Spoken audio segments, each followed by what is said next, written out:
à ceux qui sont dans d'autres salles, puisqu'il y a 3 salles par ailleurs où ce débat est retransmis. Donc j'en profite pour saluer ceux qui nous regardent et qui nous écoutent dans d'autres salles, ce qui ne m'empêche pas de saluer ceux qui sont ici, évidemment.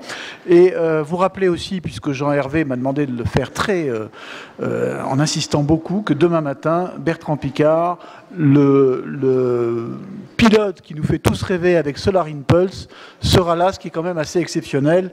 Et donc, vous pourrez l'écouter demain matin à 8 h. Il faudra se lever tôt. Voilà.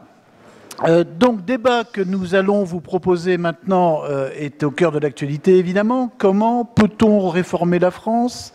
Il suffit de voir le trajet, si je puis dire, du projet de loi El Khomri qui a été présenté en Conseil des ministres le 17 février et qui a fait l'objet de 11 journées nationales de contestation, à peu près une tous les 10 jours, pour montrer que ça n'est pas facile de réformer dans ce pays. Après, on se demandera si la réforme était la bonne ou s'il y a une méthode pour que ça marche, justement.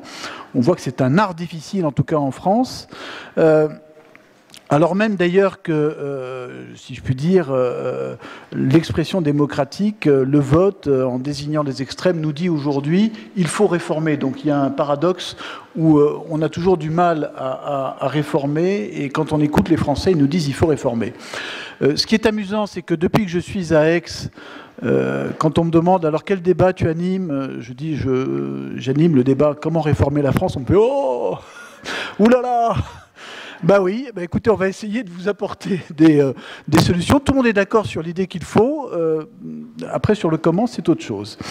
Nous allons donc essayer de répondre à cette question avec nos 3 débatteurs. Jacques Attali, qu'on ne présente plus, mais on peut présenter en revanche l'initiative de son dernier livre, 100 jours pour que la France réussisse, un livre-programme intéressant d'ailleurs parce qu'il a été à la fois conçu avec des spécialistes, des experts, mais aussi en liaison directe avec des Français. Ça, c'est un point important.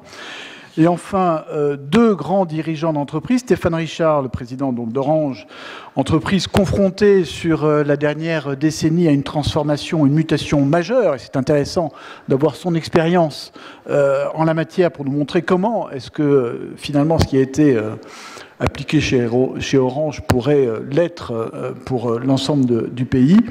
Et enfin, Henri Decastre, qui donc dirige encore aujourd'hui, d'ailleurs, non, ça y est, c'est... ouais. AXA, mais non, parce qu'il a annoncé son départ 2 ans avant, voilà, c'est presque fini. Il a annoncé son départ, donc 2 ans d'ailleurs avant l'échéance.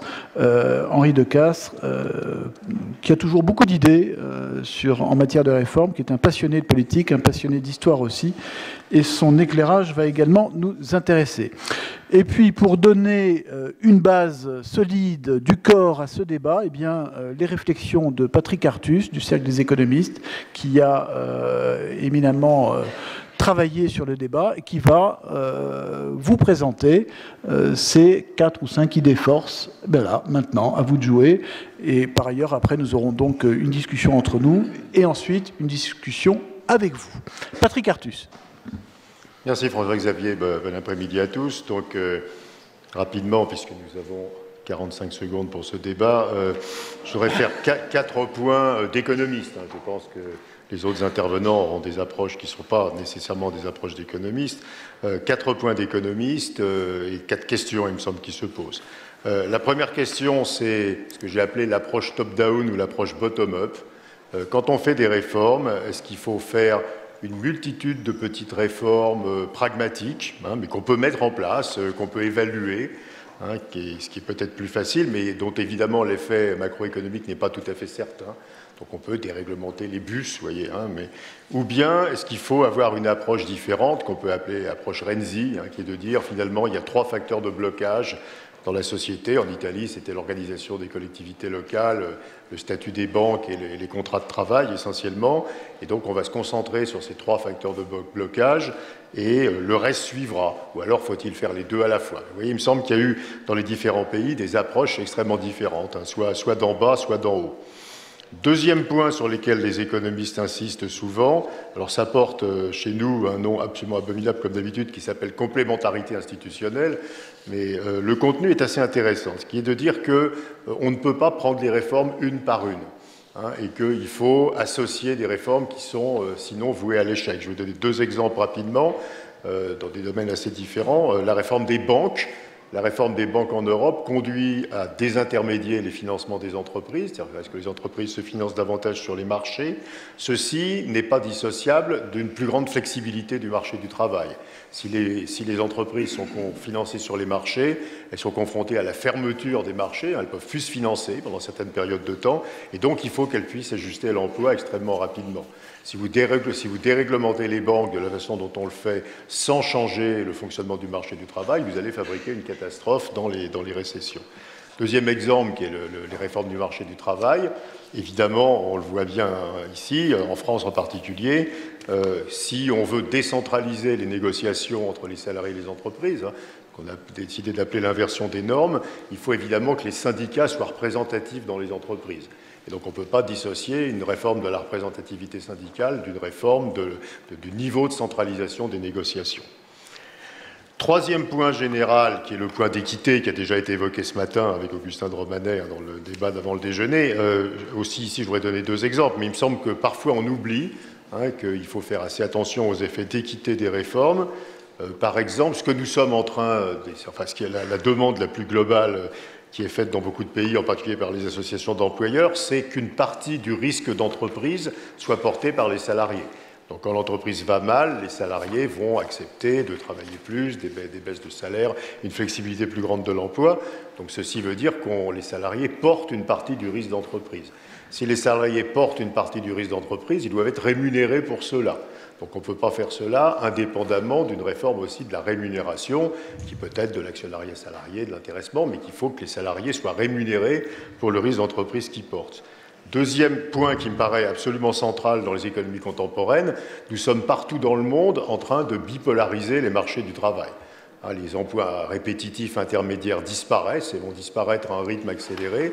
Et donc dans tous les pays, c'est très indépendant finalement de leur choix de politique économique, on voit apparaître un marché du travail qui est concentré aux deux bouts, avec un petit nombre d'emplois très qualifiés et bien payés, et un grand nombre d'emplois peu qualifiés et mal payés, et de moins en moins au milieu. Des réformes qui amplifient ce mouvement doivent être prises avec beaucoup de précautions, parce que ce mouvement, c'est évidemment le terreau total du populisme, comme vous le savez, et c'est quelque chose qui est extrêmement dangereux. Donc voilà, deux exemples d'équité. Dernier point qui est aussi, il me semble, central, c'est qu'on ne peut pas exproprier les rentiers, au moins quand ils ont acheté leur rente. Un rentier qui a reçu une rente par accident, on peut lui prendre sa rente. Un rentier qui a acquis sa rente, donc dans une profession réglementée, ou même, on pourrait le dire d'ailleurs, sur le marché du travail. Un jeune qui obtient un CDI après une multitude de CDD, on peut considérer qu'il a acquis sa rente sur le marché du travail. Et donc, il faut que les États soient prêts à racheter les rentes, ce qui évidemment, qui avait été évoqué il y a quelques années dans un livre, pas mal d'ailleurs par Jacques Desplat, il faut sans doute que les États soient préparés à faire de très gros chèques en échange de la suppression d'un certain nombre de rentes, si ces rentes sont considérées comme étant un obstacle à la croissance. Et ceci, évidemment, pose des questions. Alors, il y a des think tanks qui réfléchissent sur des programmes, par exemple, qui seraient des programmes de privatisation associés au rachat de rentes, mais il va falloir racheter les rentes des individus qui les avaient eux-mêmes acquises auparavant. Voilà quelques pistes pour commencer, pour Xavier. Merci beaucoup. Alors,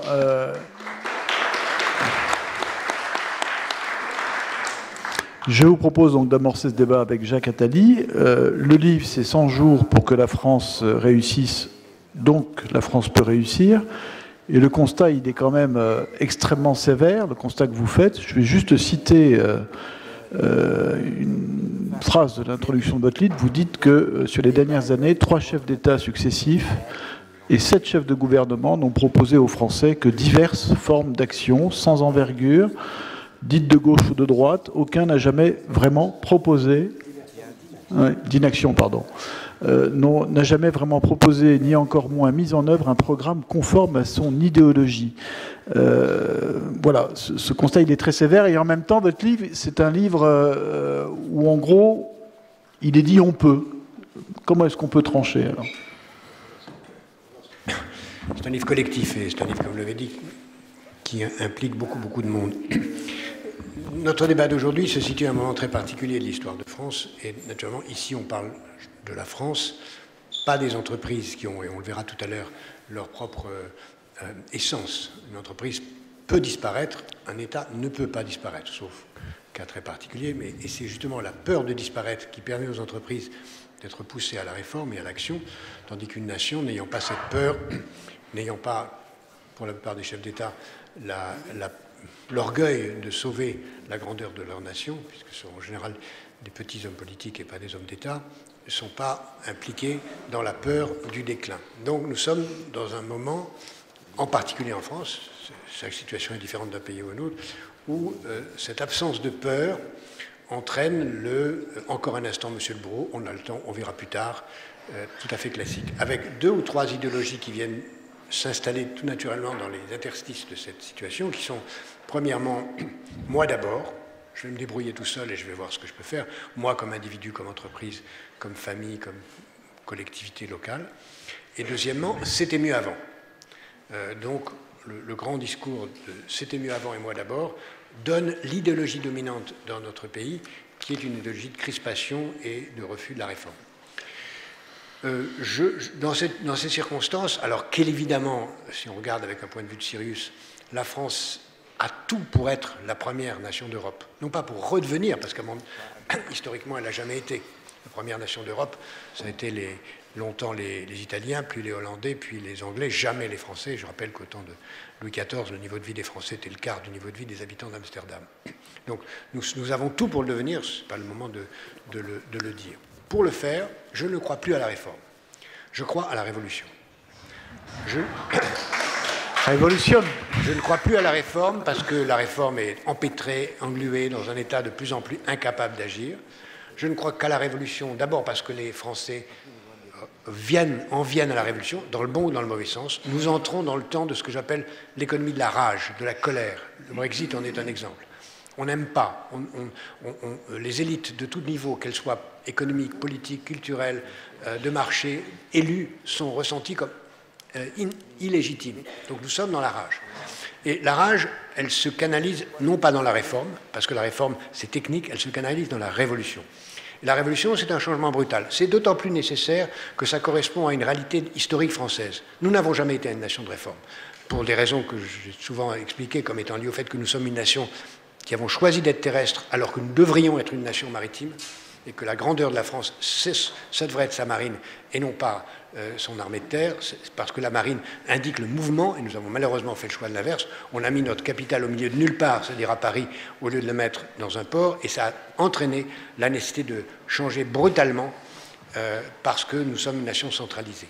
Alors que si nous étions une nation maritime, on n'aurait pas cette contrainte. Pourquoi est-ce qu'on a mis, Napoléon a mis à Aix-en-Provence, pardonnez-moi, le chef-lieu, alors au lieu de le mettre à Marseille, c'est indiquer la méfiance à l'égard de la mer dont il faut aujourd'hui sortir. Mais comme nous sommes des nations centralisées, nous ne pouvons sortir que par des révolutions. Et en tout cas pour ce qui est de l'État, pas les entreprises. La révolution, on l'a fait en 1945, on l'a fait en 1958, on l'a fait en 1981, il faut la refaire maintenant. Il faut la refaire naturellement, démocratiquement, ça veut dire qu'il faudrait... Je serais presque à dire il eût fallu, parce que de vous à moi et en privé, je dirais que c'est pratiquement perdu, et trop tard, parce que toute la maturation nécessaire pour faire que le prochain président de la République ait un véritable mandat du public, de l'opinion, pour faire les grandes réformes qui s'imposent, aurait supposé, ou suppose qu'à partir d'il y a 2 ans, les partis politiques aient fait leur travail, c'est-à-dire de débat, de faire naître des idées, de structurer des réformes pour faire qu'elles s'imposent et que la campagne présidentielle ne soit pas sur la couleur de la cravate ou de la jupe des candidats, mais soit sur des réformes. Or, les réformes, elles sont claires. Quand on parle en privé aux uns aux autres, aux soi-disant experts, aux politiques, aux chefs d'entreprise, aux syndicalistes, en privé, ils le savent bien, il y a 3 réformes qui sont fondamentales. Premièrement, l'éducation. De la maternelle à la formation permanente. La loi El Khomri est une absurdité parce qu'on ne fait que rendre plus facile le licenciement sans créer les conditions de la formation de ceux qui seront chômeurs. Évidemment, ça ne peut pas marcher. Par contre, si on l'avait mis dans la perspective de la formation des chômeurs, de la formation permanente, d'utiliser une université comme celle-là qui va fermer la semaine prochaine, alors qu'elle devrait rester ouverte tout l'été pour former les cadres et en tout cas reformer en permanence ceux qui ont été élèves de cette école, ce n'est pas le cas, c'est un tort.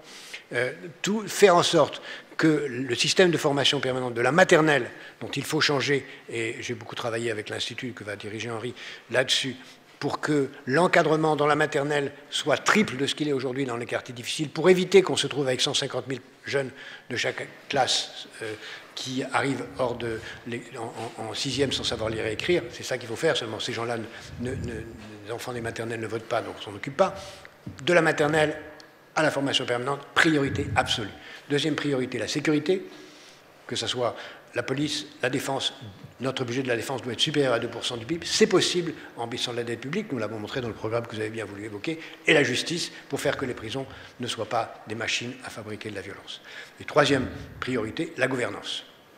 C'est une folie. C'est folie d'avoir une classe politique aussi endogamique, qui est composée que d'élus, d'anciens attachés parlementaires, d'anciens assistants qui revendiquent des métiers à vie, interdisant à qui que ce soit d'autre de faire ce métier. C'est une folie d'avoir tant de collectivités locales, c'est une folie d'avoir des élus qui sont élus à vie, c'est une folie d'avoir un président qui a un mandat si court, etc., etc. Gouvernance, école, sécurité, voilà les priorités, mais entre vous et moi, ça n'aura pas lieu.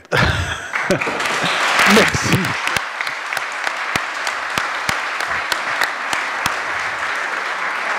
Donc voilà, je voulais vous dire que ce débat était terminé, grâce à Jacques Attali.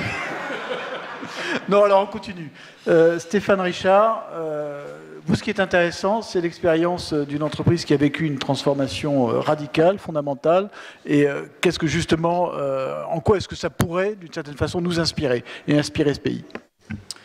Bien, peut-être parce que je crois, comme Jacques, que ça n'aura pas lieu.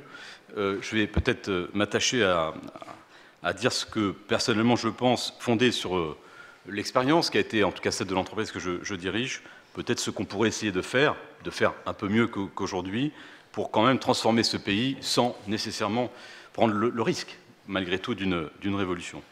La première chose qui me frappe, c'est qu'on dit souvent que les Français sont hostiles à la réforme et ne veulent pas entendre parler de réforme. Et quand on les consulte dans leurs entreprises, on a toutes les grandes entreprises des baromètres sociaux, on les consulte très régulièrement, qui sont d'ailleurs consolidés dans la revue Entreprise et Personnel, souvent, on se rend compte que ce n'est pas du tout la photographie qu'on a. La photographie qu'on a, c'est au contraire, je parle des salariés, en tout cas des grands groupes, des gens qui sont très très largement acquis à l'idée que le statu quo n'est pas une option et que le changement et la transformation fait partie de leur vie.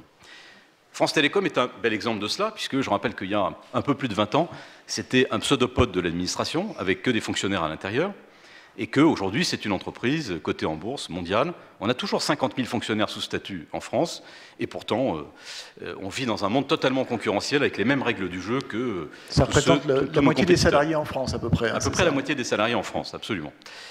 Comment est-ce qu'on a réussi, finalement, dans cette entreprise, à faire ce chemin entre ce qu'elle était il y a 25 ans et ce qu'elle est aujourd'hui? Il y a au moins une phase qui est très intéressante, je trouve, à regarder, c'est le début de cette réforme, et en particulier la période 91. Il y a beaucoup de personnes un peu jeunes ici qui sans doute ne s'en souviennent pas, mais il faut les regarder dans les livres d'histoire. Le processus de réforme qui avait été conduit à l'époque par Paul Quilles est sans doute un modèle du genre. Il est sans doute un modèle du genre parce qu'on a réussi finalement à déminer profondément tous les sujets qui pouvaient créer un blocage sur la piste de cette réforme, en prenant le temps, en trouvant une méthode aussi qui a permis de le faire. Et c'est cela qui a été un peu l'acte fondateur de ce que l'entreprise est devenue aujourd'hui. Et au fond, moi, ce qui me semble, c'est que je ne vais pas parler là de la nature des réformes, mais plutôt de la méthode. Et il me semble que la leçon qu'on peut peut-être tirer, en restant modeste, des entreprises, c'est que pour qu'une réforme fonctionne, il faut deux choses essentielles. La première, c'est du sens. Il faut être capable de donner du sens à ce que l'on fait. Et quand je dis du sens, ce n'est pas uniquement défensif. C'est compliqué, effectivement, d'expliquer à quelqu'un qu'on va changer ses conditions de vie, ses conditions de travail, même si ça n'impacte pas forcément directement, simplement pour protéger quelque chose. Par exemple, je trouve que le fait de parler tout le temps de la défense du modèle français, ce n'est pas une très bonne façon de procéder. Parce qu'on voit bien que ce modèle français, il se dégrade, il s'enfonce progressivement, et qu'au contraire, le niveau des peurs sur l'avenir de ce modèle, il augmente.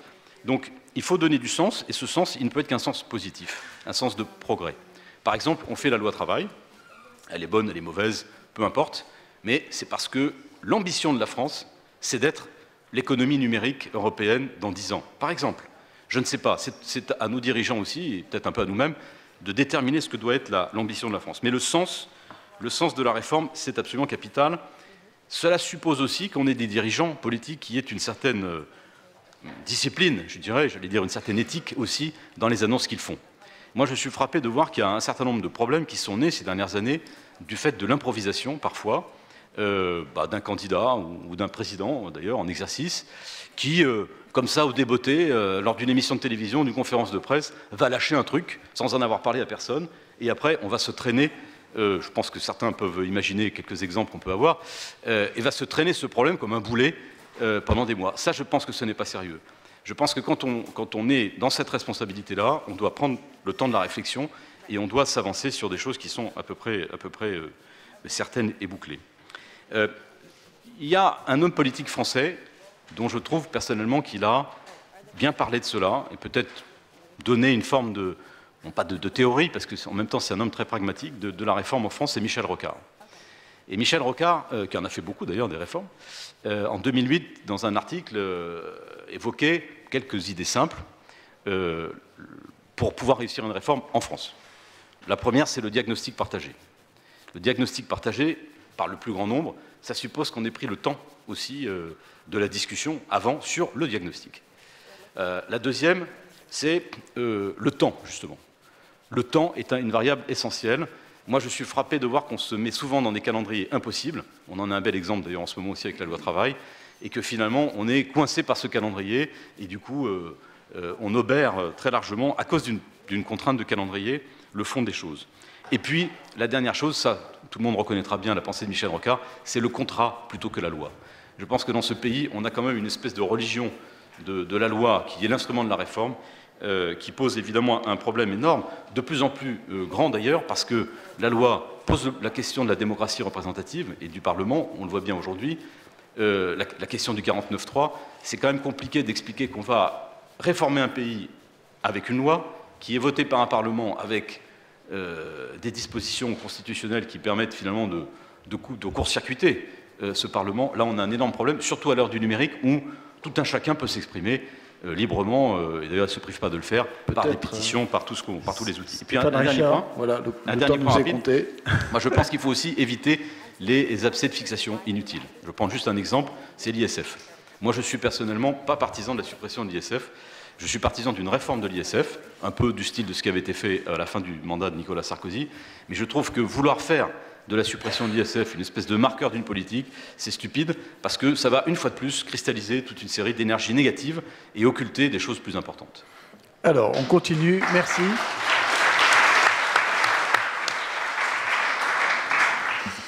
Henri de Castres, il n'y a pas de réforme sans objectifs fondamentaux, sans pistes profondes. C'est ce que vous allez nous dire. Oui. Il est difficile d'ajouter beaucoup de choses après tout ce qui a été dit. Je voudrais commencer par une phrase de Tocqueville que j'ai retrouvée par hasard, mais qui m'a semblé pleine d'humour. Le moment le plus dangereux pour un mauvais gouvernement, c'est d'ordinaire quand il commence à vouloir se réformer. Les points que je voudrais faire sont assez simples. Si on veut avancer sur ces sujets, et nous avons besoin d'avancer, on a d'abord besoin de comprendre ce qu'est le monde. Donc il faut être capable d'articuler une vision. Je crois que si aujourd'hui les élites sont illégitimes, c'est parce qu'elles ne sont porteuses d'aucune vision sur ce qu'est la transformation du monde. La deuxième chose, me semble-t-il, c'est qu'il faut une légitimité. Il faut une légitimité. On ne peut pas parler de nulle part. La troisième chose, il faut les priorités. Et la quatrième chose, il faut de la détermination. Tout ça semble extrêmement banal. Je voudrais revenir très rapidement sur l'ensemble de ces points. Qu'est-ce qui se passe? Nous sommes aujourd'hui, nous, Français, les passagers d'un paquebot qui sommes passés progressivement par nos renoncements de la première à la troisième classe. Ce paquebot, c'est le paquebot des démocraties occidentales modernes qui sont nées au début du XXe siècle avec l'éclosion de la classe moyenne. Et ce paquebot est dans une mer agitée parce que la combinaison des changements géostratégiques et des changements technologiques fait que ce qui faisait le ticket d'embarquement de cette classe moyenne, c'est-à-dire la sécurité de l'emploi pour ceux qui sont en âge de travailler et l'espoir d'un avenir meilleur pour leurs enfants, n'est plus assuré. Ce paquebot n'a plus de capitaine. Et le capitaine, en tout cas, n'est pas capable de donner le cap. Il y a des gens qui portent des galons, mais qui ne sont pas capables de dire quelle est la destination du paquebot. Comme la mer se démonte, les passagers de troisième, et que le paquebot prend l'eau, les passagers de troisième sont affectés avant les passagers de première, mais toutes les démocraties occidentales sont affectées du même mal. C'est-à-dire dans ce monde qui émerge, et dans lequel un certain nombre de pays reprennent le droit à la parole, le droit à la richesse, le droit à l'éducation, que proposons-nous à l'ensemble de nos concitoyens si nous voulons en faire des citoyens et pas juste des habitants? ce qui est une différence assez profonde parce que les habitants habitent sans avoir tous les droits des citoyens. Il me semble que ce qui nous caractérise, et ça n'est pas commun seulement à la France, c'est l'ensemble des démocraties européennes, c'est la croyance extrêmement profonde que ce qui compte dans ce monde, c'est l'exercice de la liberté individuelle tempérée par le respect de l'autre. C'est ça le cœur de nos démocraties. Si on est d'accord sur le fait que c'est ça, que faut-il aujourd'hui pour les préserver, les défendre et les faire prospérer ? Je pense qu'il faut articuler une vision positive de ce que peut être la démocratie moderne. Je pense que cette vision légitime doit être, que cette vision, pour être légitime, doit passer par une légitimation par le suffrage universel. C'est-à-dire que quand on considère qu'il y a un certain nombre de choses à changer dans son pays, il faut une légitimité démocratique. Et une des raisons des blocages qu'on voit aujourd'hui, c'est justement le divorce qui a été évoqué par les uns et les autres entre ce qu'on dit pour être élu et ce qu'on fait lorsqu'on est élu. Ce qu'il faut, à mon avis, ça n'est pas réformer. J'aime pas trop le mot de réforme parce qu'il fait penser à une espèce d'âge d'or, à un retour à la pureté, etc. Je pense qu'il faut transformer, qu'il faut réinventer ou qu'il faut, comme le disait Jacques, révolutionner. Parce qu'on ne va pas revenir à un état ancien quand on voit émerger un monde nouveau. Donc il va falloir nous réinventer. Autour de quels axes pouvons-nous nous réinventer ? C'est-à-dire qu'est-ce qui fait que nos concitoyens vont accepter de vivre dans le modèle que nous leur proposerons ? Il y a pour moi 3 axes simples, essentiel et dominant. L'axe de la sécurité, l'axe de la compétitivité et l'axe de l'éducation, parce que ce sont les 3 raisons fondamentales pour lesquelles déjà les hommes de Néandertal se mettaient ensemble. La sécurité, c'est la sécurité intérieure et la sécurité extérieure qui n'ont pas de différence marquée aujourd'hui. C'est aussi la sécurité énergétique, parce que la sécurité de ces approvisionnements est essentielle. La compétitivité, c'est la réinvention du droit du travail. Dans un monde dans lequel le salariat ne sera plus le modèle dominant, il faut réfléchir sur ce que peuvent être les droits portables. Et Guy Standing, qui est là, dans un des panels, a écrit des choses extrêmement intéressantes sur l'émergence du précariat et la réinvention possible du concept de revenu universel.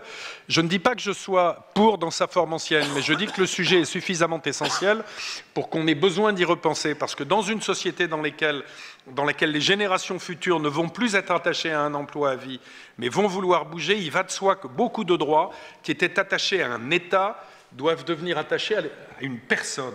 Donc, compétitivité, droit du travail, bien sûr, avec cette idée de la portabilité des droits, fiscalité de l'investissement et du capital, évidemment, fiscalité de l'innovation.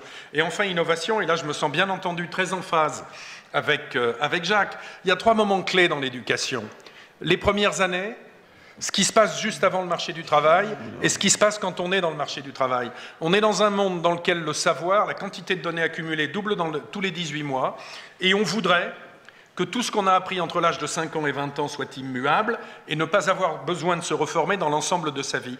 Quand on interroge les gens qui sont nés aux États-Unis, enfin ce qu'on appelle les millennials, et qu'ils ont déjà occupé 4 ou 5 emplois, ils pensent qu'ils en occuperont une quinzaine de plus dans leur vie. Donc il faut, sur ces 3 segments de l'éducation, réinventer le système et pas essayer de moderniser un système qui vient du 19e. Voilà, j'arrête là. En rajoutant, bien sûr, ce qui manque le plus dans ce pays, c'est jamais l'intelligence, c'est parfois le courage. Alors, très rapidement, si on a encore le temps, très rapidement, une question de Esther Chevreau-Banquio, qui est élève à l'École d'économie de Paris. Oui, bonjour. Oui, si quelqu'un lui branche le micro, ça serait bien. Oui. Voilà, ça marche. Voilà. Donc on a beaucoup parlé de légitimité des élites au cours de ce débat. C'est une question que je trouve très intéressante. On a beaucoup parlé de la légitimité des élites au cours de ce débat. C'est une question que je trouve très intéressante et qui, moi, en tant que jeune, me parle beaucoup. Et ma question est la suivante. Est-ce que vous pensez qu'aujourd'hui, la formation des élites, qui consiste quand même en France à passer par des écoles qui sont assez... voilà, une espèce de voie réelle qui est assez unique, est-ce que cette formation est toujours à même de créer les conditions de la diversité, de parcours, de sensibilité, de points de vue, à même de faire émerger un vrai débat et les vraies conditions d'une réforme ou d'une révolution pour la France? Alors, La question fondamentale de la représentativité d'ailleurs de nos politiques, est-ce qu'ils sont représentatifs aujourd'hui de la société, et est-ce que le système qui prévaut aujourd'hui n'est pas finalement, comment dire, de travers par rapport à ça? Jacques Attali peut-être sur le sujet. Il est évident qu'il faut beaucoup changer les choses, et elles sont d'ailleurs en train de changer. Il y a à la fois des écoles qui restent les meilleures possibles, c'est toutes les écoles d'ingénieurs qui par définition correspondent à un savoir légitime, c'est clair. Toutes les autres sont beaucoup plus subjectives et sont beaucoup plus liées au milieu social. Et même les écoles d'ingénieurs sont liées au milieu social dans la mesure où si on est fils d'ingénieur et de professeur, on a plus de chances d'aller dans une école d'ingénieur que si on vient d'un quartier. Donc toute la question n'est pas, à mon sens, de remettre en cause le bout de la chaîne, c'est-à-dire les écoles, c'est de mettre en cause le début de la chaîne, c'est-à-dire le processus d'accession à la formation qui peut mener à une situation d'élite, c'est-à-dire la formation dans les écoles maternelles et tout ce qui permet d'aboutir à entrer dans un cursus. Et puis aussi, c'est de créer les conditions pour que la réussite ne soit pas seulement une réussite scolaire, mais qu'elle soit une réussite par l'entreprise, par la créativité, par tout ce qui permet d'exister indépendamment d'un diplôme. La France, de ce point de vue, est mal partie. On a peut-être le temps de prendre une ou deux questions dans la salle. Oui, non, non, mademoiselle me dit que non, mais bon. Jean-Hervé? Oui, Jean-Hervé dit oui. C'est lui le chef. Merci Jean-Hervé. Questions dans la salle? Allez, vite, parce que si vous voulez poser des questions, c'est maintenant ou jamais. Sinon, je les pose moi. Ici, monsieur, devant. Allez-y. Bonjour. Bonjour. Vous m'entendez? Bonjour. Oui. Werner, Accenture. Vous parlez de réforme, vous parlez de révolution, on parle de changement. Ça fait plusieurs années qu'on en parle, et encore une fois, aujourd'hui, vous nous proposez des choses extrêmement concrètes sur des programmes à mener. Mais c'est toujours les mêmes politiques qui gèrent. Donc, à quand on parle de parité? Et à quand la parité politique, leader business, pour rejoindre des gouvernements et mener ces actions-là? Pourquoi on n'arrive pas en France à le faire? Qu'est-ce que vous en pensez? Est-ce que ce serait une solution d'avoir des leaders comme vous dans des gouvernements de changement? Alors, Henri de Castres, est-ce que ce serait une solution de rencontrer des leaders comme vous écoutez, c'est pas moi qui pose la question. Je voudrais faire un point quand même là-dessus. C'est une déformation des 20 dernières années. Quand le général de Gaulle, en 1958, a transformé ce pays, il a fait appel à des gens qui sont devenus des politiques, mais qui n'en venaient pas. Michel Debré était un conseiller d'État, Georges Pompidou était un normalien banquier, Giraud était un ingénieur, même Giscard, je veux dire, Simone Veil, Raymond Barre, n'étaient pas des politiques étant passés par l'UNEF, la fonction d'attaché parlementaire, la fonction de conseiller général, ou de etc., etc.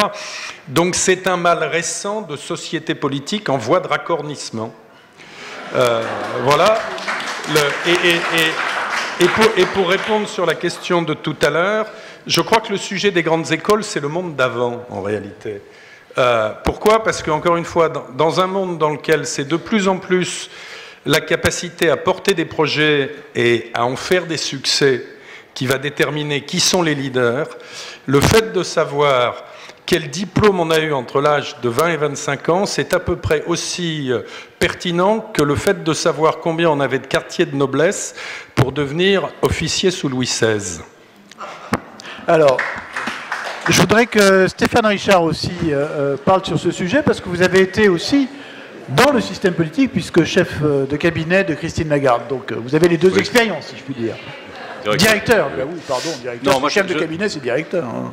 Comme on a très peu de temps et je veux pas... Ça, c'est la France, il faut dire directeur. Oui, directeur. Je voudrais juste insister sur un point par rapport à cette question de la classe politique, du public et du privé, etc. C'est la question de l'argent.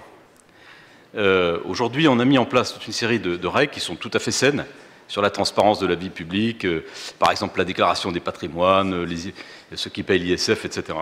Si demain, par hypothèse, on avait des gens du monde de l'entreprise, des dirigeants d'entreprise, voire des entrepreneurs qui venaient en politique, il faudrait que les Français acceptent le fait qu'ils sont dirigés par des gens qui payent l'ISF, par exemple, et peut-être même beaucoup, qui ont des patrimoines qui peuvent apparaître totalement déraisonnables par rapport à ce qu'est le patrimoine moyen des Français, etc. Et donc je pense qu'une des clés de ce problème, un des nœuds de ce problème, c'est un peu quand même le rapport de notre pays à l'argent, à la réussite de l'entreprise, du business. Et je pense que là-dessus, on a quand même encore un peu de chemin à faire. Moi, je pense qu'il faudrait oser.